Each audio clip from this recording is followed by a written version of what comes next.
Good morning, good afternoon, good evening, everyone. My name is Ishant Fauzdar from Christ Deemed to be University, and today I am presenting my paper for Media Meet 2020 titled Assault on Journalism, a case study of Kashmir with special emphasis on UAPA coupled with AFSPA.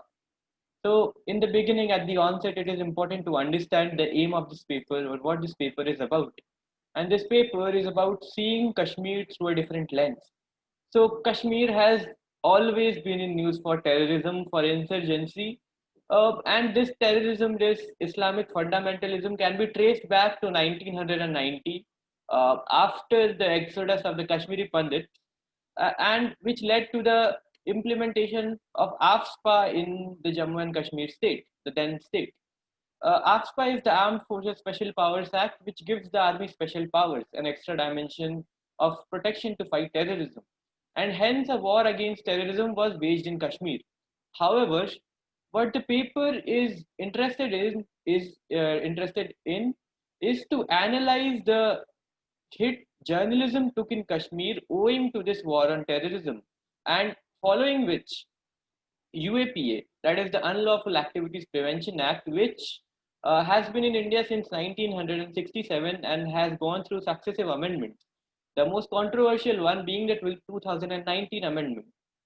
Uh, the paper wants to and tries to analyze the impact of UAPA and AFSPA on journalists in Jammu and Kashmir, and how UAPA that works in the entire country works differently in a region, in a state, in a union territory now, which has AFSPA implemented in it.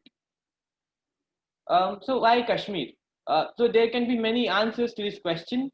First of all, Kashmir is a disputed region.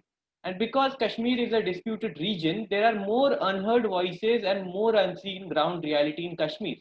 And it is the foremost job of journalists and journalism to give voice to the voiceless.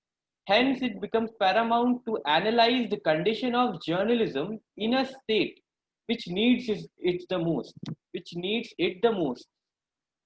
And further, Kashmir is one of the few regions where UAP and AFPA both operate simultaneously.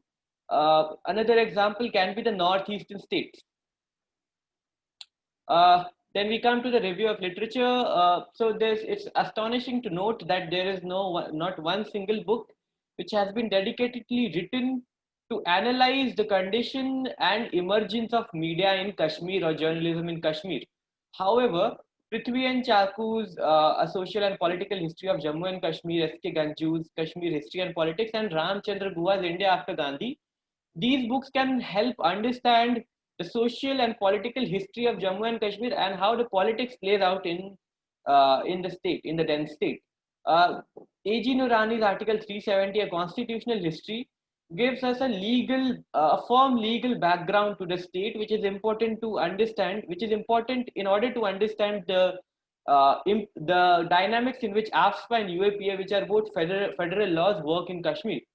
The articles by Wire, Scroll, Al Jazeera, and Amnesty International chalk out specific atrocities on journalists in Jammu and Kashmir, foremostly owing to UAPA, Unlawful Activities Prevention Act. And reports from JKCC and United Nations are few reports which actually highlight the atrocities on journalists because of AFSPA. AFSPA has always been associated with common public and has never been associated with journalists in particular. So these are the three or four few reports which actually highlight the atrocities on journalists due to AFSPA. The research gap being that there is no article, no dedicated book, or no research material which dedicatedly analyzes the use of UAPA and AFSPA, the how UAPA works in presence of AFSPA in Jammu and Kashmir, in Kashmir, and how the dynamic plays out. The methodology, so first of all, this paper has tried to qualitatively analyze the reports on atrocities on journalists under AFSPA. So how has AFSPA wreaked violence or have made atrocities on journalists in Jammu and Kashmir, in Kashmir? Then we come to then there are two quantitative analysis of NCRB data. The first one to explore the use of UAPA following 2014 and the general use of UAPA in India and in Kashmir.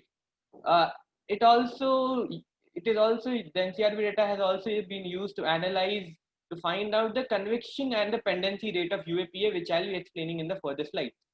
Uh, then there's a qualitative analysis of UAPA's use, how UAPA has affected journalism in Kashmir before 2019 and after 2019. And finally, there's a joint analysis. Well, so first we come to the qualitative analysis of AFSPA, and the killing of Laza Kaul, the director of Doordarshan, can be seen as the tipping point after which AFSPA was implemented in Jammu and Kashmir. Well, AFSPA has been used in many ways, not only to wreak violence directly, but also to suppress freedom of expression through blockade. So, following Burhan Wani's assassination, three Kashmiri newspapers, Greater Kashmir, Kashmir Times, and Rising Kashmir, were raided and they were not allowed to publish for 3 days. Uh, AFSPA also gives immunity to the personnel, and there can be no legal proceeding. They cannot be held under trial unless the central government wants.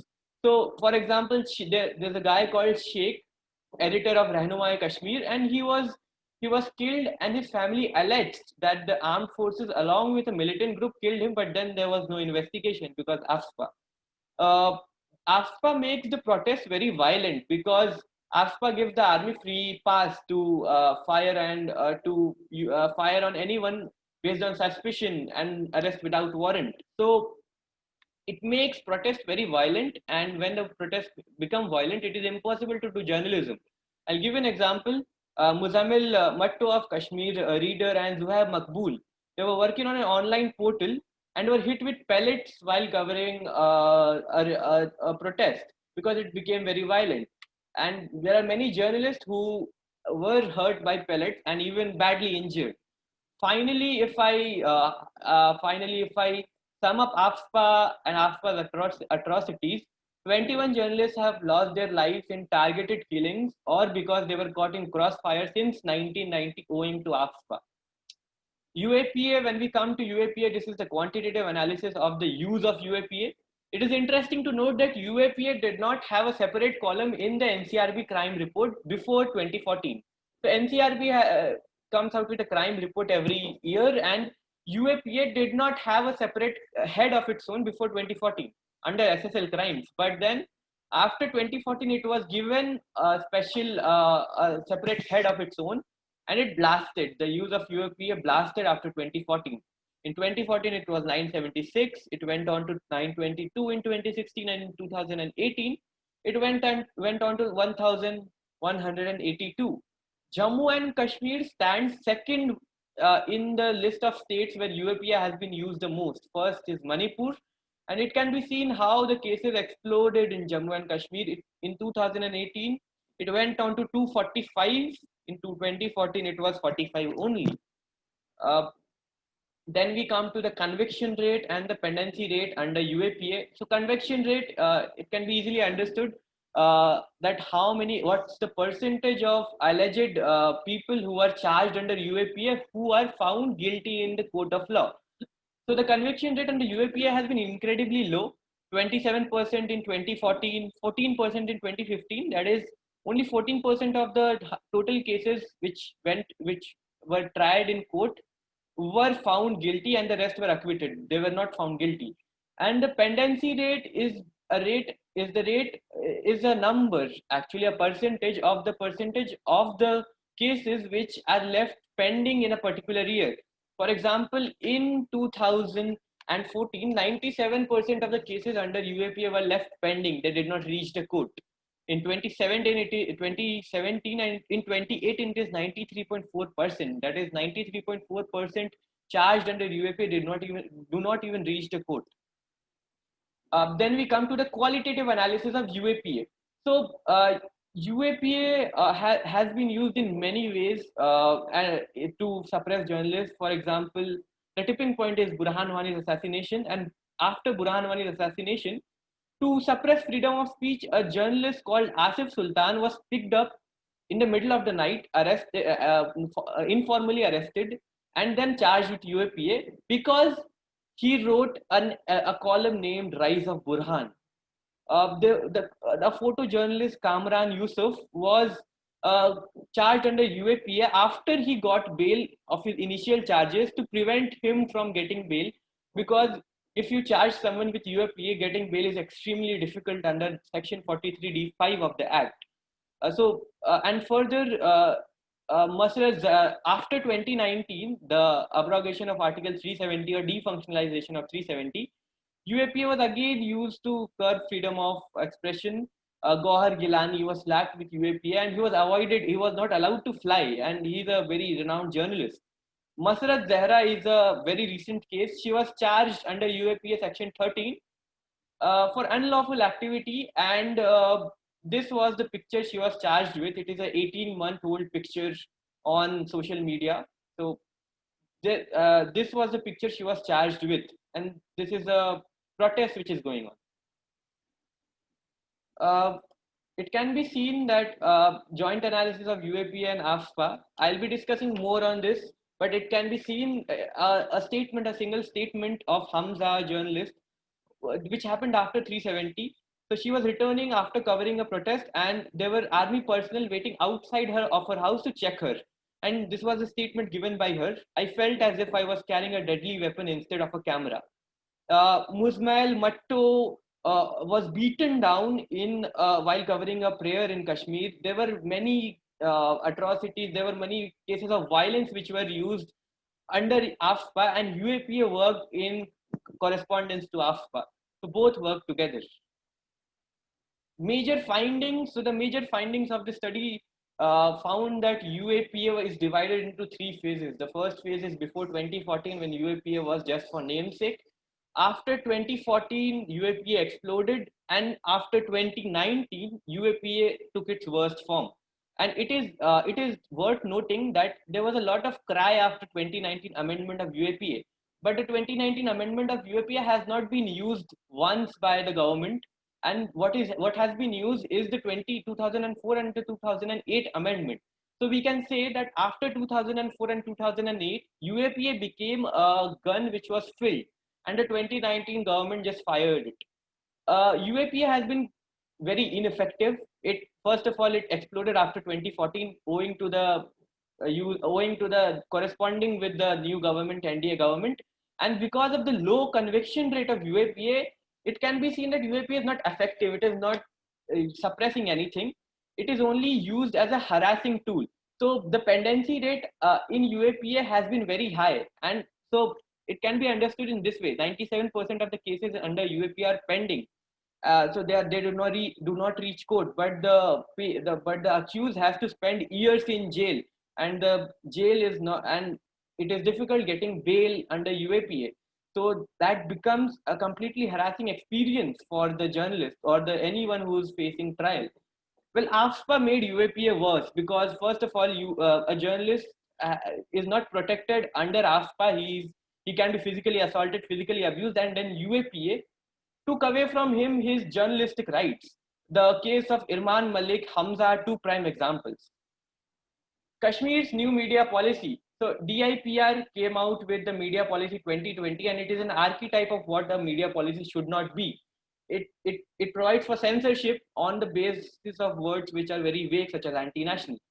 Kashmir needs media policies because journalists need an extra dimension of protection, just as the army gets an extra dimension of protection under AFSPA. Curtailment of media leads to isolation and not authority. And when media is not independent, it becomes a propaganda machine and nothing else. And propaganda machine is is an indicator of fascism and authoritarianism. And in India, we preserve democracy. Conclusion is Kashmir has always paved way. Kashmir was not a part of Mahabharata. During partition, there was no violence in Kashmir. And we need to understand that integration of a territory does not mean integration of a state. If we do not listen to the people of the Kashmir, that is the journalists, we cannot integrate them. And it is not difficult to understand why solving the media crisis can be a big step towards solving the Kashmir dispute. Journalists in Kashmir are not commended even for the Pulitzer, but it is more important to understand that journalism in Kashmir is not dead. This came out after 370, after the blockades were released, and this can be seen that Kashmir journalism in Kashmir has been harassed, but it is not dead, and we need to work towards it. The further research is what the media reform should be. It is a completely different question, and it can be understood. It should be researched at what the media reform should be in Kashmir and whether they should be state specific, whether they should start from Kashmir. I believe they should start from Kashmir because Kashmir is the worst affected and save Northeast. And it should be debated and discussed what the media reform should be. And we already know what it should not be in the form of Media 2020. Well, thank you so much, everyone.